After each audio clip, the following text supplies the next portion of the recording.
വേനലിൽ വേനൽമഴ ആശ്വാസം പകരുന്നത് പോലെ വരണ്ടുണങ്ങിയ കാലത്ത് പച്ചപ്പിന്റെ ആശ്വാസവുമായി നാട്ടുപച്ച വീണ്ടും പ്രേക്ഷകർക്ക് മുന്നിൽ. ഏവർക്കും സ്വാഗതം. എത്ര ചിലവ് കുറച്ച് കൃഷി ചെയ്യുന്നുവോ അത്രയും ലാഭം. അതാണ് മിക്ക കൃഷികളുടെയും വിജയത്തിനുള്ള സൂത്രവാക്യം. എറണാകുളം നെടുമ്പാശ്ശേരിയിലെ തോമസ് ഇത്തരത്തിൽ പല കൃഷികൾ ഒന്നിപ്പിച്ച് ചിലവ് ചുരുക്കുന്ന ഒരു കർഷകനാണ്.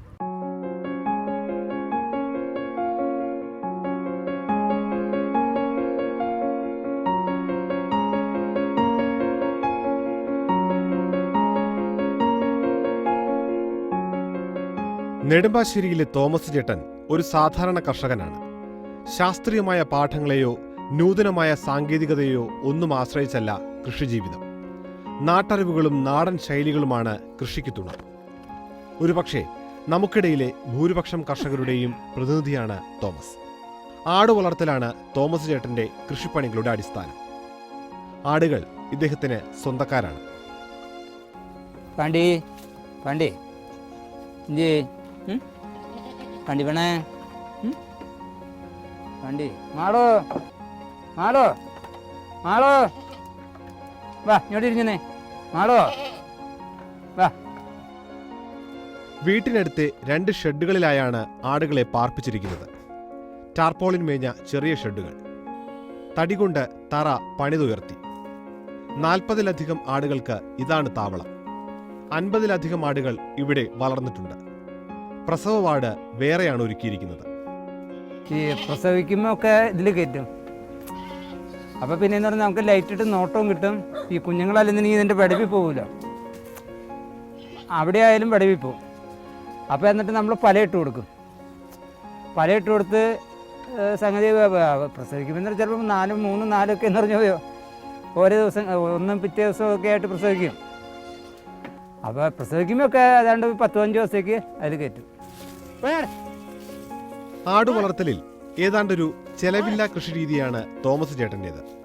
അതാണ് അദ്ദേഹത്തിന്റെ വിജയവും.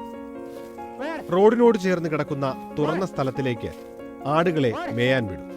പ്രധാന തീറ്റ അവർ അവിടെ നിന്ന് കണ്ടെത്തിക്കൊള്ളും. തീറ്റ ചെലവിന്റെ പേരിൽ ചേട്ടനെ അധികം ബുദ്ധിമുട്ടിക്കില്ല. സ്വതന്ത്രമായി മേഞ്ഞു നടക്കുന്ന ആടുകളെ തിരിച്ചെത്തിക്കാനുള്ള ബുദ്ധിമുട്ട് സഹിച്ചാൽ മതി. പിന്നെ ഉച്ച കഴിഞ്ഞ് 2:45, 3 മണിയാകുമ്പോൾ ഞാൻ അഴിച്ചിട്ട് ഇപ്പോൾ നമ്മൾ വൈഫും ഭാര്യയും ഞാനീ പുള്ളി സഹായിക്കും. പുള്ളി 4-5 മണിയാകുമ്പോഴേക്കും 5-5:30 ആകുമ്പോഴേക്കും പുള്ളിയും വന്ന് വരും. അപ്പോൾ അങ്ങനെ മാറി നോക്കും. പിന്നെ എനിക്ക് ഇത്തിരി കൃഷിപ്പണിയും കാര്യങ്ങളൊക്കെ ഉണ്ട്. അപ്പോൾ ഏത് സമയത്തെന്ന് പറഞ്ഞ് ഇതിൻ്റെ പിന്നാലെ നടക്കാൻ പറ്റില്ല. തീറ്റ കുറച്ചു മതി എന്നത് മാത്രമല്ല, കൂടുതൽ സമയവും പുറത്തലഞ്ഞു നടക്കുന്നത് കൊണ്ടുള്ള സൗകര്യം. ആടുകൾക്ക് മുഴുവൻ സമയം കഴിയേണ്ട വിധത്തിൽ വലിയ കൂടൊരുക്കേണ്ട കാര്യമില്ല. കൂട് കൃത്യമായി ശുചിയാക്കി പരിപാലിക്കുന്നതിൽ ഇളവ് നേടുകയും ചെയ്യാം. പിന്നെ അലഞ്ഞു നടന്ന് എല്ലാ ഇലയും തിന്നുന്ന ആടുകൾക്ക് രോഗപ്രതിരോധ ശേഷി കൂടുമെന്നാണ് തോമസ് ചേട്ടന്റെ കണ്ടുപിടുത്തം. പിന്നെ അത്യാവശ്യം ഒരു പന്തി മരുന്നൊക്കെ നമ്മുടെ ഇത് റെഡി സ്റ്റോക്കാ. എന്നുവെച്ചാൽ ഈ 10 കപ്പെണ്ണുള്ള കാരണം ഏത് സമയത്തും വയറിളക്കം വരാം. വിര ബാക്കി മാസത്തിൽ കൂടി കൊടുത്തില്ലെങ്കിൽ വിര ഈ കുഞ്ഞുങ്ങളെ സംബന്ധിച്ച് വിര ഉണ്ടാവും. നാടൻ ഇനമായ മലബാറി ആടുകളാണ് ഇവിടെ കൂടുതൽ. ജമുന പ്യാരിയുമുണ്ട്. കൂടെ ക്രോസ് ഇനങ്ങളും. ആട്ടിൻകുട്ടികളെ വിൽക്കുന്നതിലൂടെയാണ് പ്രധാനമായും വരുമാനം കണ്ടെത്തുന്നത്. ഒരുപാട് നിർത്തൂല. ഒരു 6 മാസം ആകുമ്പോഴേക്കും. എന്നിട്ട് ഇടയ്ക്ക് നമ്മൾ മറ്റുള്ള മുട്ടന്മാരെ ഓരോന്നിനും മേടിക്കും. ഇതുങ്ങളെ കൊടുത്തുകൊണ്ട് നമ്മൾ ന്യായമായിട്ടുള്ള പൈസയ്ക്ക് നല്ല മുട്ടന്മാരെ കിട്ടുമ്പോൾ നമ്മൾ മേടിച്ചിട്ട് നമ്മുടെ മുട്ടനെ അങ്ങോട്ട് കൊടുക്കും. ആട്ടിൻകുട്ടികളെ വാങ്ങാൻ എപ്പോഴും ആളുണ്ടെന്നത് തോമസിനെ പോലുള്ള കർഷകർക്ക് ആശ്വാസമാണ്. തള്ളയാടിന്റെ പാലുകൊണ്ട് തന്നെ വളരുന്ന കുഞ്ഞുങ്ങൾക്ക് നല്ല ആരോഗ്യമുണ്ടാകും, നല്ല വിലയും കിട്ടും. കുട്ടികളെന്ന് പറഞ്ഞപ്പോൾ 5 മാസം 6 മാസമൊക്കെ എത്തുന്ന കുട്ടികൾക്ക് എന്ന് പറഞ്ഞാൽ ഏതാണ്ട് 4500 രൂപ, 4000 രൂപ, ആവറേജ് ഒരു 4000 രൂപ നമുക്ക് വില കിട്ടാനുള്ള കണ്ടീഷനിൽ കിട്ടുന്നുണ്ട്. എന്നുവെച്ചാൽ നമ്മൾ ഓവറ വലിപ്പത്തിലല്ല കൊടുക്കണേ, ഇടത്തരാകുമ്പോൾ നമ്മൾ കൊടുക്കണം. അതേസമയം 6000 രൂപ, 6500 രൂപയ്ക്ക് വരെ മുട്ടനെ കൊടുത്തിട്ടുണ്ട്. ആട്ടിൻപാലിന് ആവശ്യക്കാരേറെയാണ്. ആവശ്യവുമായി വരുന്നവർക്കെല്ലാം കൊടുക്കാൻ പറ്റില്ലെന്ന പ്രശ്നമേ ഉള്ളൂ. ലിറ്ററിന് 100 രൂപയിൽ കൂടുതൽ വില കിട്ടും.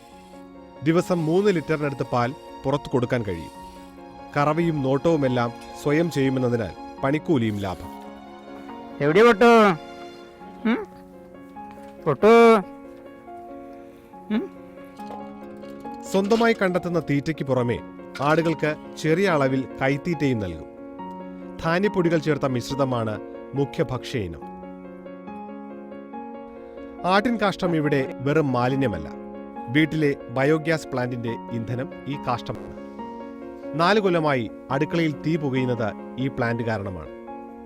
ബയോഗ്യാസ് പ്ലാന്റിൽ നിന്ന് പുറന്തള്ളുന്ന മാലിന്യം വീട്ടിന് ചുറ്റുമുള്ള പച്ചക്കറി കൃഷിക്ക് വളമാകുന്നു.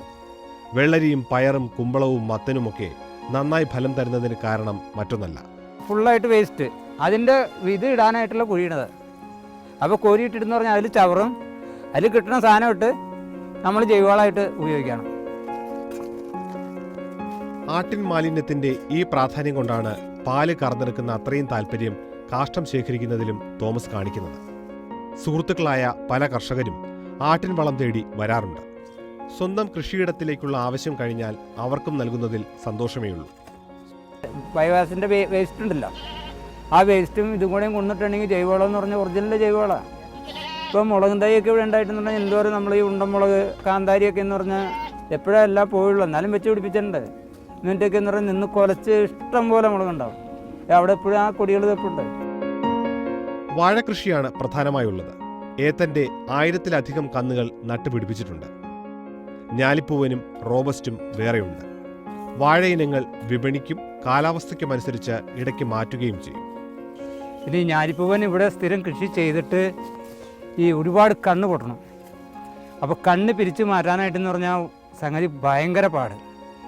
അത് കാരണം ഞാലിപ്പൂവിൻ്റെ കൃഷി നിർത്തിയിട്ട് ഇപ്പോൾ ഏത്തവാഴമേ ആദ്യം ഏത്തവാഴ കൃഷിയായിരുന്നു, പിന്നീട് ഞാലിപ്പൂവിനൊക്കെ ചില സമയത്ത് നല്ല 50-55 രൂപ 60 രൂപ വരെ വന്നിട്ടുണ്ട്. 2 ഏക്കർ സ്ഥലമേ സ്വന്തമായുള്ളൂ. 3 ഏക്കർ പാട്ടത്തിനടുത്ത് ആകെ 5 ഏക്കറിലാണ് കൃഷി. ഏക്കറിന് 10,000 രൂപയാണ് വാടക. ജൈവ രീതിയിലെ കൃഷിയിൽ പ്രധാന സഹായം ആട്ടിൻകാഷ്ടം തന്നെ. വേപ്പിൻ പിണ്ണാക്കും ആവശ്യത്തിന്. ആട്ടുംകാട്ട് അടികളായിട്ട് ഫസ്റ്റിലിടും. നമ്മൾ ഈ ഫസ്റ്റിലെ വാഴക്കണ്ണ വയ്ക്കില്ലേ, ആ സമയത്ത് അടികളായിട്ടിടും. ഇത് കഴിഞ്ഞിട്ട് ഞാൻ 2ാമത്തെ വളത്തിന് ഇട്ടു. ഈ തവണ ഇതിപ്പോൾ 3ാമത്തെ വളമാണ്. ഇതിനിട്ടില്ല. ഇനിയിപ്പോൾ ആട്ടുംകാട്ടോടല്ല. ഇത്തവണ കപ്പയ്ക്ക് വില കുറഞ്ഞെങ്കിലും തോമസ് ഏട്ടൻ പ്രതീക്ഷ കൈവിട്ടിട്ടില്ല. കിലോയ്ക്ക് 27-ന് മുകളിൽ വിലയുണ്ടായിരുന്ന കപ്പയ്ക്ക് തോട്ടത്തിൽ നിന്ന് എടുക്കുന്നവർ വെറും 7 രൂപ തരുന്ന അവസ്ഥ വരെ ഉണ്ടായി. 12 രൂപയെങ്കിലും കിലോയ്ക്ക് കിട്ടിയാൽ ലാഭമായി എന്നാണ് ഇദ്ദേഹത്തിന്റെ കണക്കുകൂട്ടൽ. നമ്മുടെ കൂട്ടുകാരൻ മൂവാറ്റുപുഴയിൽ നിന്ന് കൊണ്ട കമ്പ അവർ ഇത് കുത്താനായിട്ട്.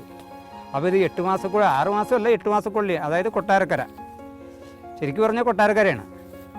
ഇപ്പോൾ അത്യാവശ്യം ഈ ഇത് കപ്പ പിടുത്തവും കാര്യങ്ങളൊക്കെ എന്ന് പറഞ്ഞാൽ നമ്മളിപ്പോൾ ഈ കപ്പയ്ക്ക് ഈ പൂടയും വേരും വന്നിടന്നിന് കപ്പ പിടുത്തം കുറവാണ്. പക്ഷേ ഇത് ഇപ്പോൾ നമ്മൾ വലിച്ചിട്ട് വേരുമില്ല പൂടയില്ല. അപ്പോൾ പിന്നെ നമ്മുടെ ഓരോ സമയത്തുള്ള പ്രയത്നത്തിൻ്റെ അനുസരിച്ചായിരിക്കും നമുക്ക് ഇതിൻ്റെ വിളവ് കിട്ടണത്. 9 മാസത്തിനിടയ്ക്ക് 3 വട്ടമാണ് കപ്പയ്ക്ക് വളം ചെയ്യുന്നത്. 3 വട്ടം തന്നെ മണ്ണിളക്കുകയും ചെയ്യും. തോട്ടത്തിൽ വന്ന് തന്നെ വാങ്ങുന്നവർക്ക് ചില്ലറയായും ലോക്കൽ മാർക്കറ്റിലും വിൽക്കും. വിലയിടിവ് കൂടാതെ മറ്റൊരു പേടി കൂടിയുണ്ട് തോമസിന് കപ്പ കൃഷി ചെയ്യുമ്പോൾ. പിന്നെ എലിശല്യം നമ്മൾ എത്രയൊക്കെ ചെയ്തിട്ടും എലിശല്യം എങ്ങനെ പോയാലും വന്നുണ്ട്. പിന്നെ ഇത്രയൊക്കെ കിട്ടണമെന്ന് പറഞ്ഞാൽ നമ്മുടെ യോഗം കൊണ്ട് കിട്ടണമെന്ന് മാത്രം.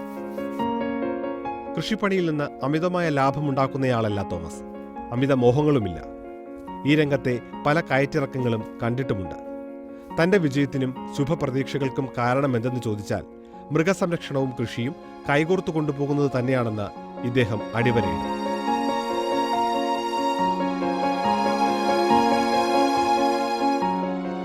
തോമസുമായി നേരിട്ട് ബന്ധപ്പെടാൻ ആഗ്രഹിക്കുന്നവർ വിലാസം ശ്രദ്ധിക്കുക. തോമസ്, നെടുമ്പാശ്ശേരി, എറണാകുളം.